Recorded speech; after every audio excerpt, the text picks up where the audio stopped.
रवीना विदा होकर अपने ससुराल आ गई। वह कमरे में बैठी बैठी अपने पति के अमेरिका से लौटने का इंतज़ार कर रही थी, क्योंकि वह पूरे दिन की थकी हुई भी थी और भूखी भी थी। यूं ही बैठे बैठे उसकी आंख लग गई। न जाने वह कब तक सोई रही थी कि एक आहट पर उसकी आंख खुली। उसने बाहर से किसी के बोलने की आवाज़ आ रही थी। उसे लगा शायद उसका पति आ गया है। उसने खड़े होकर अपने कमरे की खिड़की से चुपके से झांक कर देखा तो बाहर उसे किसी की पीठ दिखाई दे रही थी। वह उसका चेहरा नहीं देख पा रही थी। उसे लगा कि वह अंदर कमरे में आने वाला है। वह जल्दी से वहाँ से हट गई, लेकिन कमरे में कोई नहीं आया। उसने फिर से झांक कर देखा तो उसके होश उड़ गए, क्योंकि सामने तो।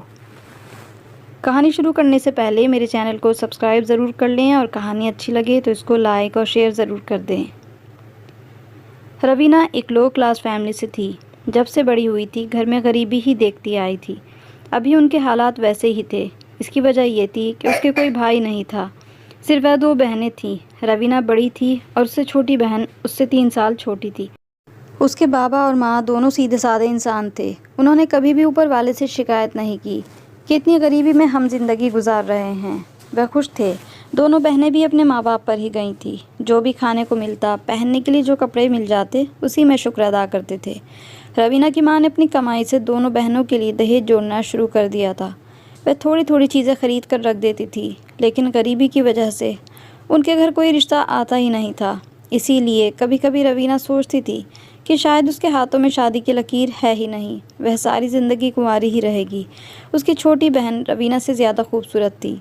रवीना सांवली थी, जबकि उसकी छोटी बहन मेनका गोरी थी। रवीना कभी भी अपनी बहन को देखकर इस एहसास का शिकार नहीं हुई कि वह उससे ज़्यादा खूबसूरत है। दोनों बहनों ने सिर्फ हाई स्कूल तक पढ़ाई कर रखी थी। गरीबी की वजह से आगे पढ़ना मुश्किल था, इसलिए दोनों बहनें हाई स्कूल करने के बाद घर बैठ गईं।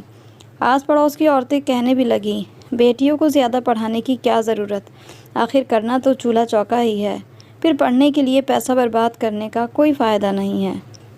रवीना लोगों की ये बात सुनकर बड़ा बुरा मान जाती थी, लेकिन सब्र कर लेती थी। कहते हैं कि जितने मुँह उतनी बातें, और वैसे भी कोई किसी की ज़बान बंद तो नहीं कर सकता। जैसे तैसे दिन गुजरते जा रहे थे और माँ की फ़िक्र भी बढ़ती ही जा रही थी। उसकी माँ का कहना था कि जब तक रवीना का रिश्ता नहीं हो जाता, वो मेनका का रिश्ता भी नहीं करेंगी।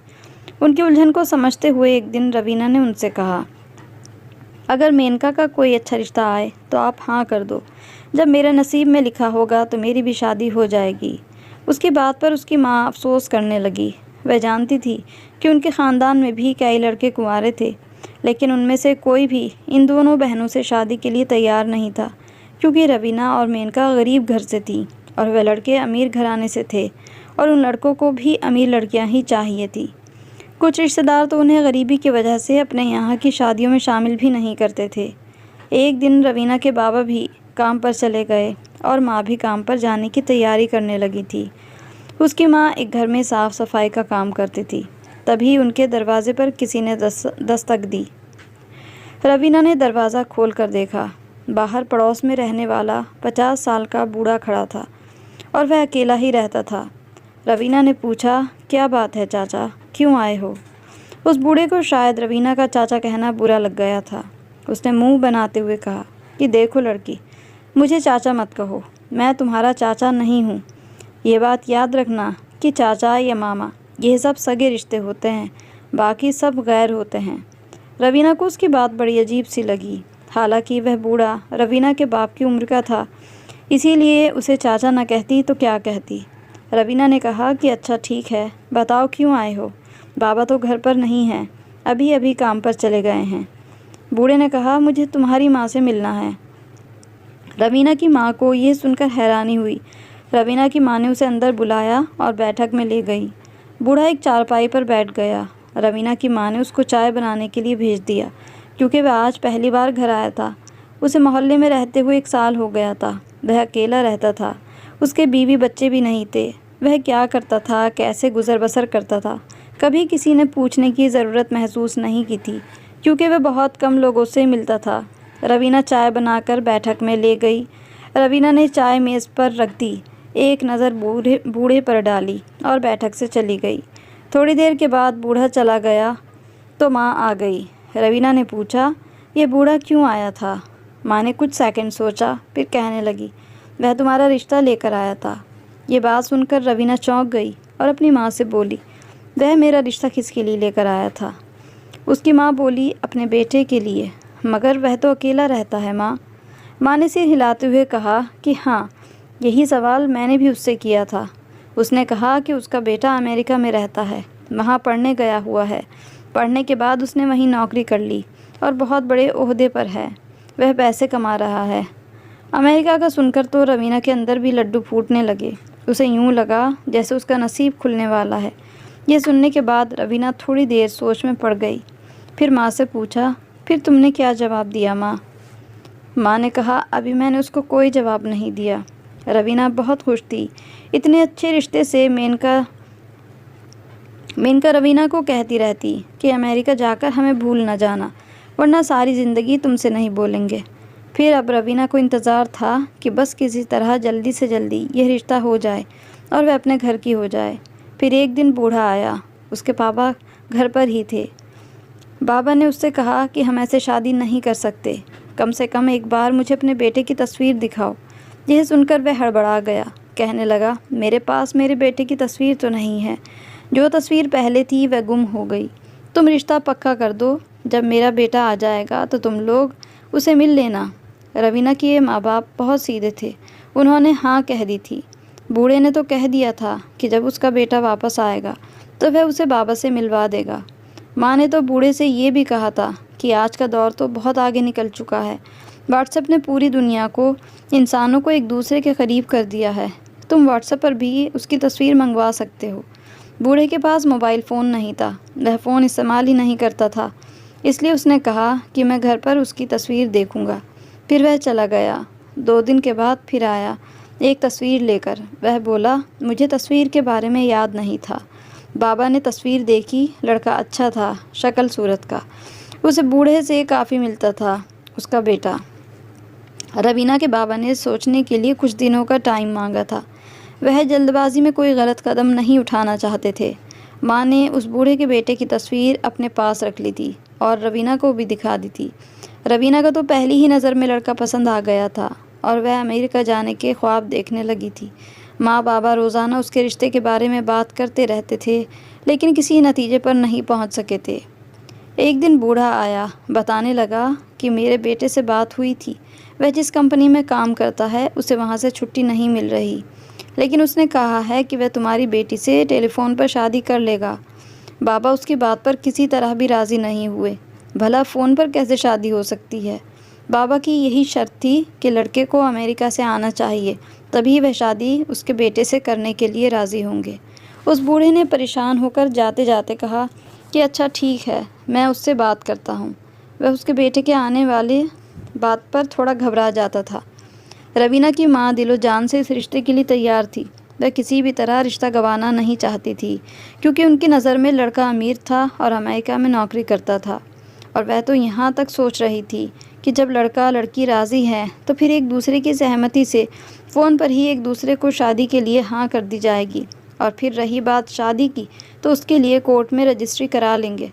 जब 2 दिन के बाद बूढ़ा रिश्ते के सिलसिले में बाबा की राय जानने आया तो बाबा ने हाँ तो कर दी, लेकिन ये शर्त भी रख दी, जब उसका बेटा अमेरिका से आएगा तो ही शादी करेंगे।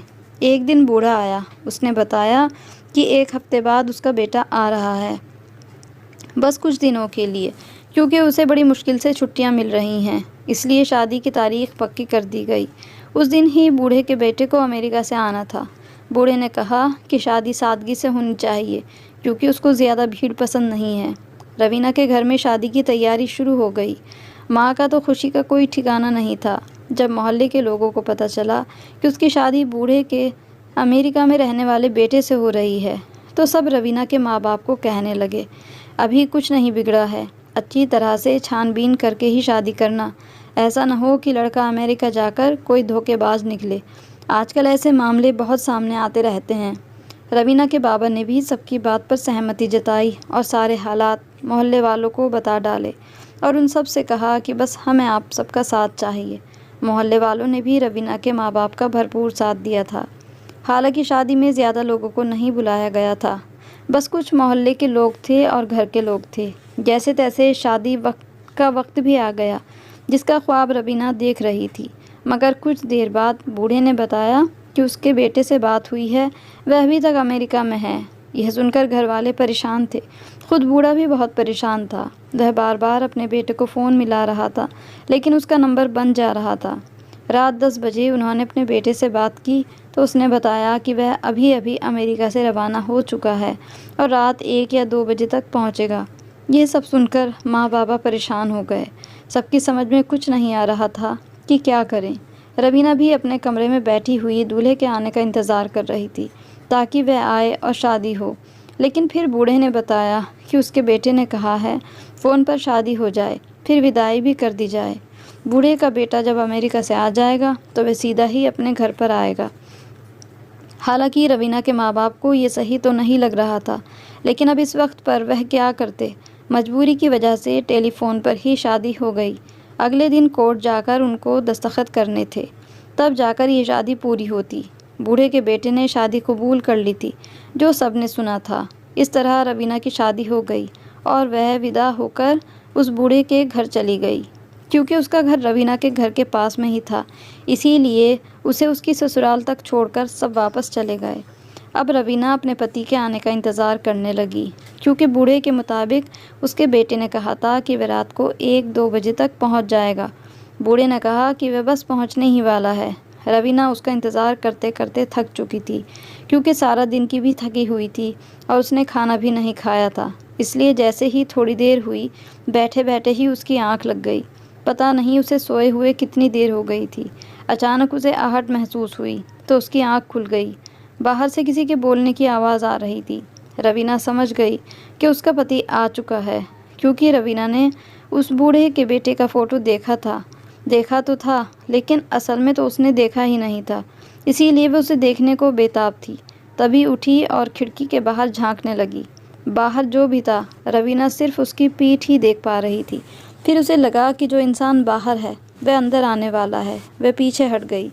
उसने फिर से झांक कर देखा तो उसे वहाँ पर वह बूढ़ा अकेला ही दिखाई दिया। रवीना समझ नहीं पा रही थी कि उस बूढ़े का बेटा अभी तक क्यों नहीं आया है। रवीना क्योंकि समझदार थी, वह अपने साथ मोबाइल फ़ोन लाई थी। रात के करीब 3 बजे उसने अपने घर फ़ोन मिलाया और अपनी माँ से सारी बात बताई, क्योंकि उसके माँ बाप पहले से ही इस तरह की शादी के लिए तैयार नहीं थे, पर मजबूरी में उन्होंने शादी करनी पड़ी थी। और एक शक सभी के दिलो दिमाग में छाया हुआ था, क्योंकि आजकल भरोसा किसी पर भी नहीं किया जा सकता। अपनी माँ से बात करने के बाद रवीना फिर खिड़की से चुपके चुपके झांकने लगी।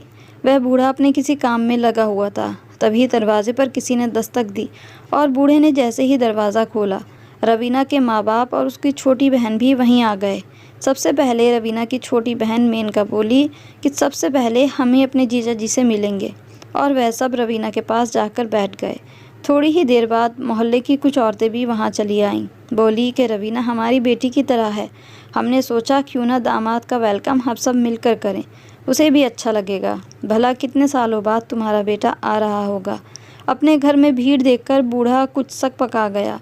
इसी तरह बैठे बैठे पूरी रात गुजर गई और सुबह का सूरज निकल आया। सभी मोहल्ले की औरतें कहने लगीं, ऐसी कौन सी फ़्लाइट से आ रहा है तुम्हारा बेटा जो अभी तक पहुंच ही नहीं पा रहा। धीरे धीरे उन्होंने बूढ़े को बातें सुनानी शुरू कर दी और बोली कि या तो अपने बेटे को फ़ोन करके अभी के अभी बुलाओ, नहीं तो हम ही कुछ इंतज़ाम किए देते हैं। बूढ़ा उनकी बात का मतलब नहीं समझ पा रहा था। वह कुछ परेशान सा होता हुआ बोला कि मैं आपकी बात समझ नहीं पा रहा। मोहल्ले की औरतों ने कहा कि वह तो हम अच्छी तरह समझा देंगे, फ़िलहाल तुम अपने बेटे को फ़ोन मिलाओ, और उसके हाथ पर रवीना का फ़ोन रखते हुए कहा। बूढ़ा सबकी तरफ हैरान और परेशान देखने लगा। तभी मोहल्ले के 2-3 आदमी डंडा लिए हुए घर में घुस आए और कहने लगे, क्या बात है, दामाद बाबू अभी तक नहीं आए। हमने सोचा स्वागत में क्यों ना हम भी साथ दे दें। और साथ ही उन्होंने बूढ़े को वार्निंग भी दे दी कि आपने क्या सोचा था कि रवीना सिर्फ इन्हीं दोनों की बेटी है। रवीना ही नहीं, बल्कि इस मोहल्ले की हर बेटी, इस पूरे मोहल्ले की बेटी है। अपने मोहल्ले का साथ पाकर रवीना की माँ बाबा की आंखों में आंसू आ गए थे। एक तरफ तो गरीबी और बेटी का रिश्ता ना होना, दूसरी तरफ उसका शादी हुई भी तो सच्चाई अभी तक सामने नहीं आ रही थी कि आखिर इस बूढ़े का बेटा है तो कहाँ है।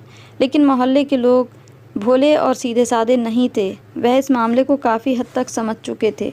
अब लाठी डंडे सामने देखकर बूढ़े को पसीना आने लगा। बूढ़े ने जब मोबाइल फ़ोन कांपते हुए हाथों से उठाया और कुछ सोचने लगा, तभी वह बूढ़ा दरवाजे की तरफ भागने के लिए मुड़ा। पीछे से तीनों आदमियों ने उसका गिरेबान पकड़कर उसे अपनी तरफ खींच लिया और पूछा कि बूढ़े भागते कहाँ हो। बूढ़े ने दोनों हाथ जोड़ लिए और कहा, मुझे माफ़ कर दो। सभी लोग बूढ़े के चारों तरफ इकट्ठा हो गए। साथ ही रवीना और उसके घरवाले भी बूढ़े के पास आ गए। रवीना के बाबा ने कहा, अब तुम सच्चाई बता दो या फिर तुम्हें पुलिस के हवाले किया जाए। बूढ़े ने कहा कि जिससे तुम्हारी बेटी की शादी हुई है वह और कोई नहीं, मैं खुद ही हूँ। रवीना के बाबा ने कहा कि शादी के टाइम तो तुम वहीं मौजूद थे, फिर फ़ोन पर कौन था? बूढ़े ने कहा, वह तो मेरी रिकॉर्डिंग की हुई थी। उसकी बात सुनकर सभी उसे पीटने के लिए आगे बढ़े, पर रवीना के बाबा ने सबको रोक दिया। उन्होंने बूढ़े को पूरी बात सुनी। बूढ़े ने कहा कि मेरे ना कोई बीवी बच्चे हैं और ना ही कोई रिश्तेदार। मैं तो हमेशा से ही अकेला रहता आया हूँ। अब बुढ़ापे में मुझे एक सहारे की ज़रूरत थी। मुझे लगा कि अगर मेरी शादी हुई होती तो मेरे बीवी बच्चे आज मेरे काम आते। तभी मेरी नज़र तुम्हारे घर पर गई। तुम्हारी बीवी अक्सर रिश्ते वाली औरतों को अपने घर बुलाया करती थी। इसी बात का फ़ायदा उठाते हुए मैंने ये खेल रचा कि क्यों ना मैं धोखे से तुम्हारी बेटी से शादी कर लूँ।